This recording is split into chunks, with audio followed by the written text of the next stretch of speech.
Bismillahirrahmanirrahim. Assalamualaikum warahmatullahi wabarakatuh. Oke kan kawan, kembali lagi di channel Pengusaha Muda yang berkarya. Oke kan kawan, di channel Pengusaha Muda ini khusus membahas tentang budidaya ikan gurami. Oke, buat kawan-kawan yang udah mampir ke channel Pengusaha Muda ini, jangan lupa di like, komen, dan di subscribe, karena subscribe itu gratis.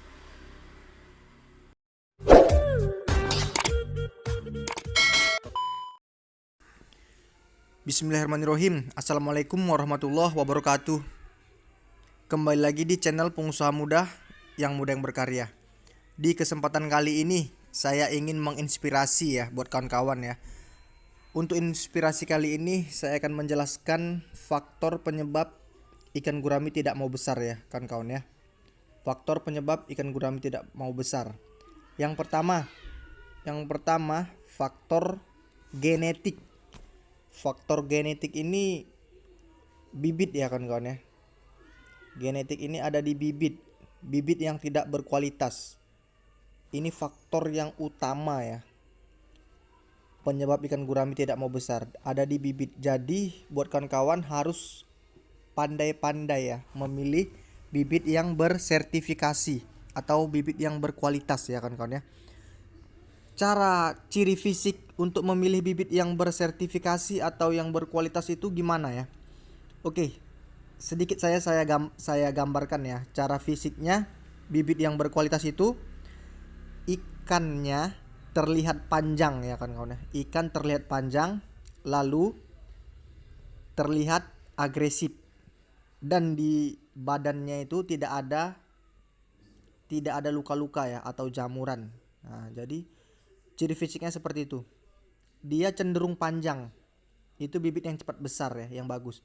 Kalau bibitnya terlihat bulat, itu ikannya bantet ya kan kawan ya. Bantet.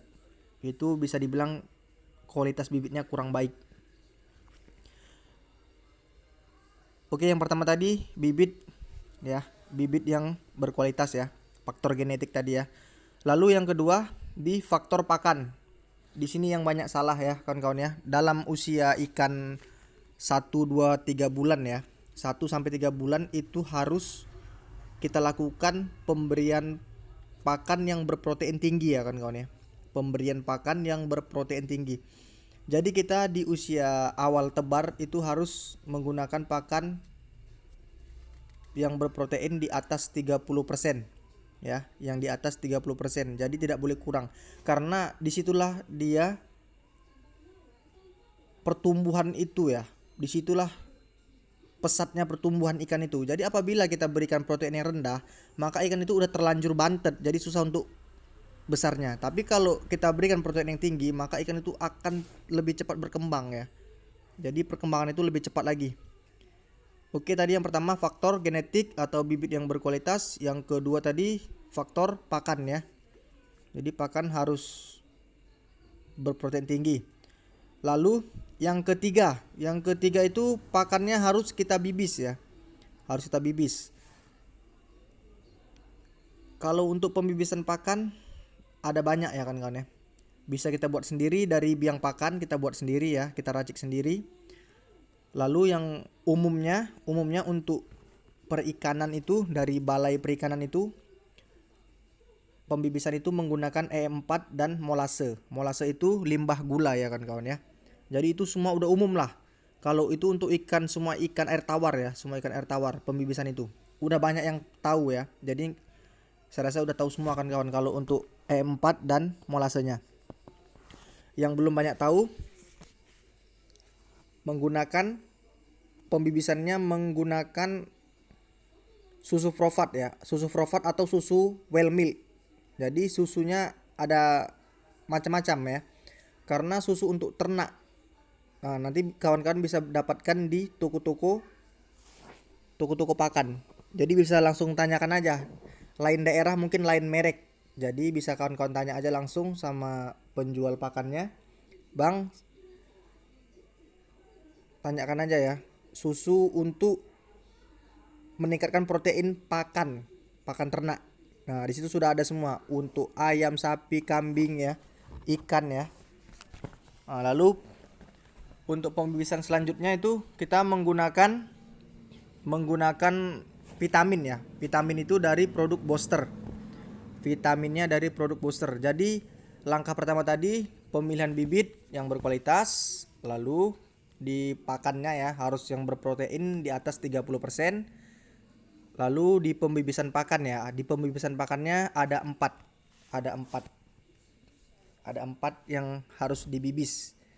Kalaupun kawan-kawan bisa mendapatkan hanya 2 ya, 2 macam pembibisan pun tidak jadi masalah. Yang penting harus dibibis karena dia pembibisan itu mempercepat penyerapan nutrisi pada pakannya, lalu memperlancar pencernaan ikan, dan yang ketiga meningkatkan nafsu makan ikan. Jadi gunanya pembibisan itu sangat banyak kan kawan ya, mempercepat pencernaan nutrisi tadi ya, memperlancar pencernaan ikan, meningkatkan nafsu makan ikan. Lalu untuk selanjutnya yang perlu diperhatikan agar supaya ikan gurami ini tidak lambat besar ya, pemberian pakan alami ya.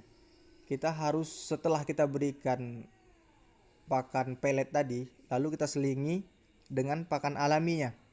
Karena gini kan kawan, di setiap satu kolam ya, pada saat kita sebarkan tadi itu peletnya ya, pada saat kita sebarkan atau kita berikan makan pakai pelet, itu enggak semua ikan kebagian.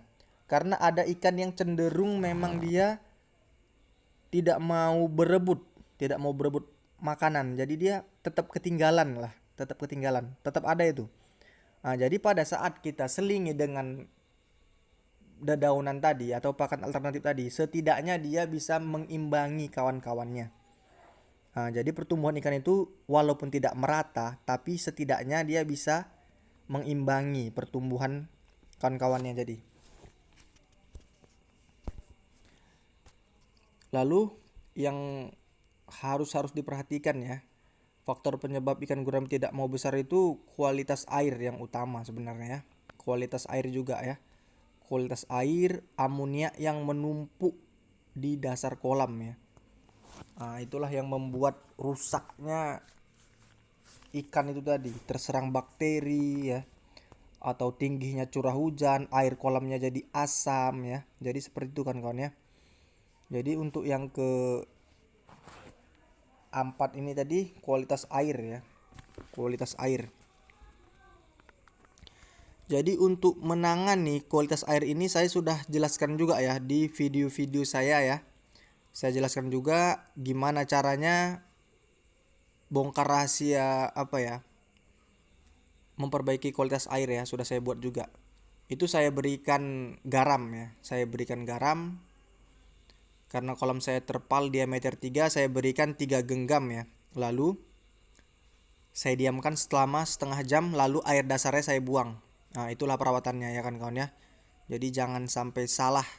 Kadang kalau untuk dikasih garam aja, dia bakterinya semakin bertambah banyak di dasar kolamnya. Jadi semakin banyak sumber bibit penyakit di dasar kolamnya.